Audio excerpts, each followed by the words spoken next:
We started up the hatchery in 2009, so we're just coming off our 15th production season. In terms of animal production, it's hard to find a better example of one that could be vulnerable to coastal acidification. Because oysters, and specifically oyster larvae, are calcifying organisms, they have to have the appropriate acidity in the water to be able to build their shells. And if that gets more acidic, it makes it more hard for them to build those shells. And so as the acidity in the water increases, it makes producing oysters in a hatchery like this even more difficult.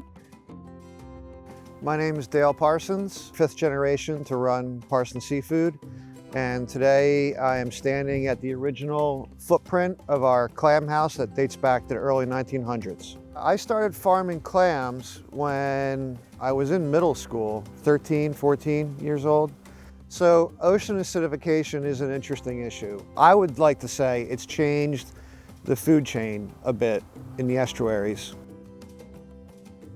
I'm a 43-year full-time commercial fisherman. We're in Barnegat Light, New Jersey at Viking Village. I'm a fin fisherman, monkfish, bluefish, weakfish, skates, sharks, whatever is available. The Mid-Atlantic is just kind of a highway of species coming and going, so we have to change pretty frequently. A lot of the species are moving off the shore further and moving to the north and the east further, deeper water. Not all, but many commercially important species have started to move away from the Mid-Atlantic coast. It's definitely a trend that continues, and it's accelerating faster, amongst other different changes that we see. I believe it's pH personally, and my personal belief is this pH change is affecting, the fish that are in a larval state. They're not as successful. In the estuaries, things do not survive and grow like they used to.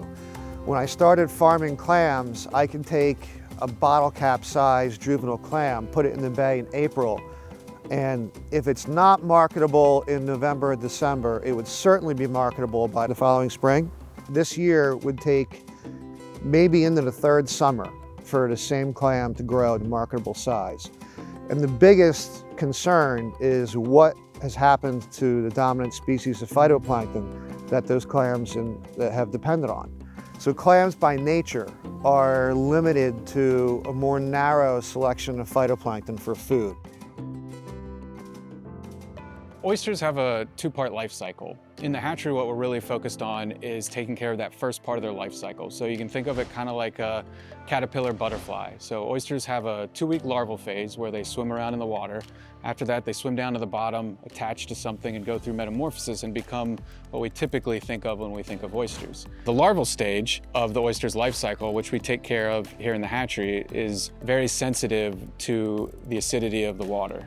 So if the climate continues to change and our waters continue to acidify, then undoubtedly it's going to cause more problems in the oyster industry. So we're at a point now where the kind of natural resiliency of our eastern oyster to tolerate these changes in pH or changes in the level of acidity in the water is within a range that they can deal with. But as that continues and that acidity continues to increase in the water, we're going to get to a point where they can no longer deal with it. The other problem is here in the hatchery, we have the ability to kind of mitigate acidity in the water. We can adjust the water, we can add things to the water to buffer it so that we can kind of get the water a little bit more neutral again. When oysters leave the hatchery, they're still quite small. I mean, the pencil lead out of your pencil is small.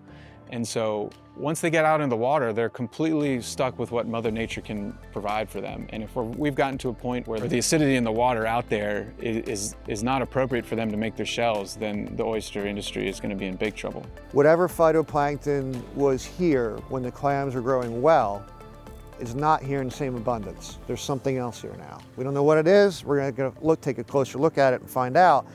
But it's the water chemistry it's changing, which affects the species of phytoplankton. I think there's a lot of things we don't even begin to understand, that we've changed in the ocean. There's natural shifts that are going to always occur, but the speed of it now, I think, is unprecedented. I knew what people were catching 40 years before my time, so I have a pretty long timeline. And then to see all these changes in the last 15 years that continue to happen, I think it's important to remember that just because you can't see it underneath the water doesn't mean it's okay.